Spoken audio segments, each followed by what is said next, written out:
How do you handle certain insulin spikes? Well, people now are wearing glucose monitors so that they can see how their blood sugar is doing. What I've learned over the years is that your blood sugar, goes up and down and up and down all the time.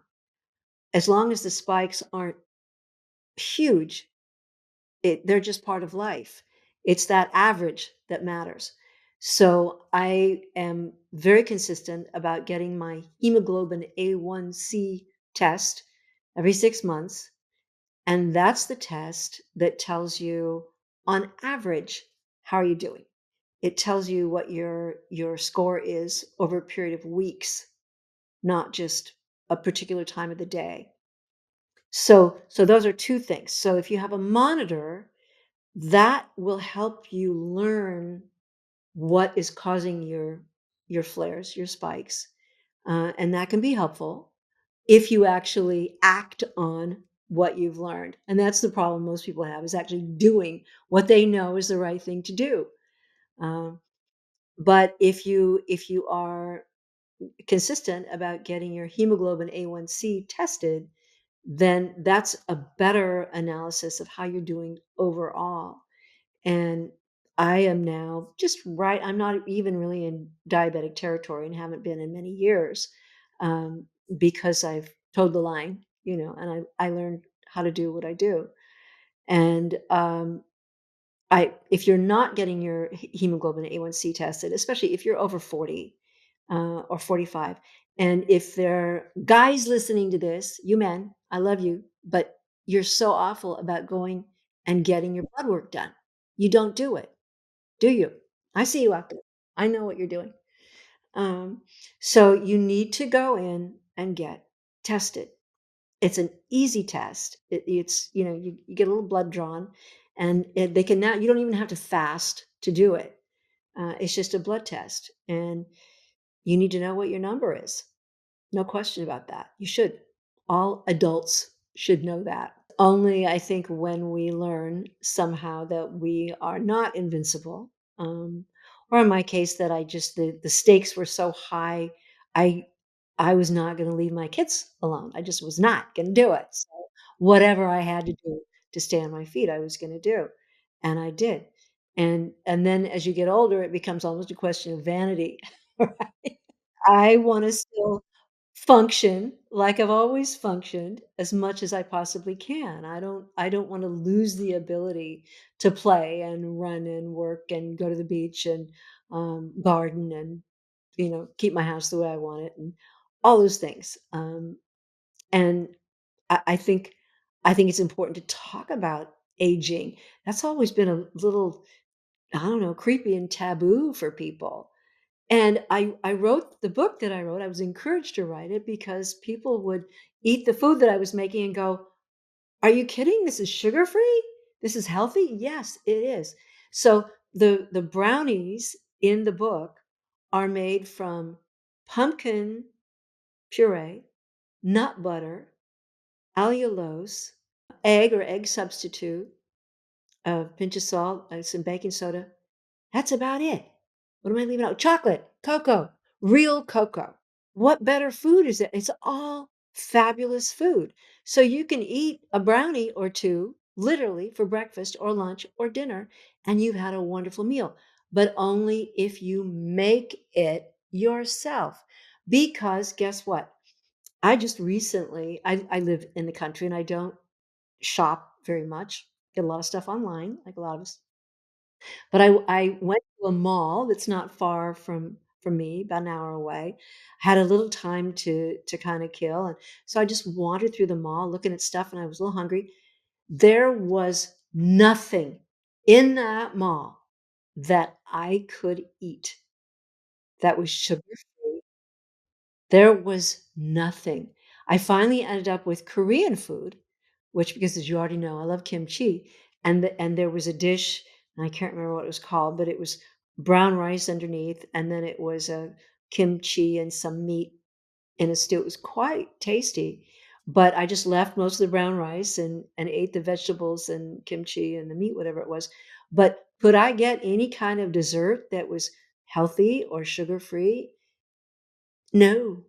And do we really want to leave out all of our health-seeking and or diabetic consumers who want to eat? There's not, you're going to have to make it yourself. Unless I have two friends, one in LA and one here in Northern California, who took my recipes and riffed on them, and they sell their donuts from the book that are sugar-free and whole food and delicious, wonderful, vegan. They're the recipes in the book. You bake them. They're not fried, and they're made with almond flour, pumpkin, cocoa, good things. They're delicious, but you have to make them yourself. I don't want to do it. I'm too lazy, but somebody could make a fantastic business right now out of going national with a chain of food, where you could buy sweets that were good for you. Really wonderful sweets. I love sweets, but I don't eat sugar. The book is not just sweets, it's also things like the soups that grandmas have always made because they're great food, but Americans don't eat soup. And it's a way to eat up all the food you have in your fridge. It's a way to eat more plant food. It's a way to eat yummier food. It's a way to get more filled up, but you have to make it because if you buy it, you don't know what's in it. For example, soybean oil is being found to contribute to Alzheimer's. There's a connection. And guess what is in almost every processed food that you eat? So, not to be all creepy and scary, but I don't want you eating soybean oil, and you don't have to. It's a byproduct that is making a ton of money for somebody in some building in New Jersey and making you sick. And I spend a few pages in the book talking about reading labels. And that's not original with me, but it's surprising how few people do it. When you pick up a product to eat, don't be in such a hurry or to buy at the grocery store that you can't look at what the heck you're eating.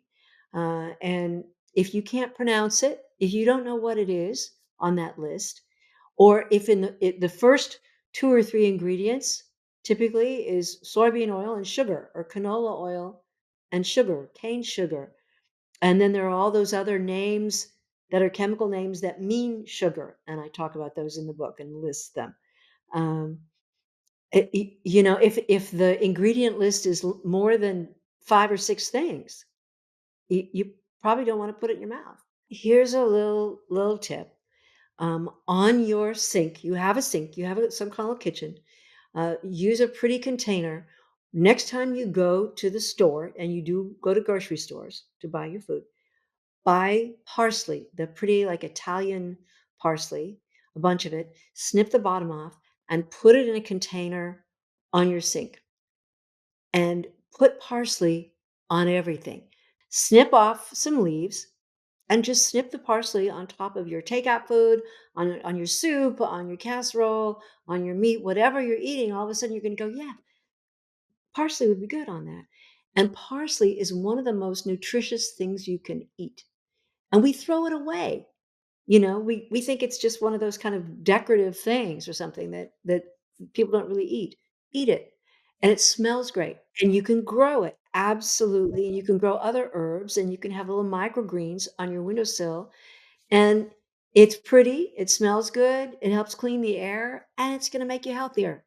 So have your own little mini garden. If you have any dirt around your residence at all, use it to grow something. Hey guys, I would like to take a moment to introduce you to our app, Yoga Plus.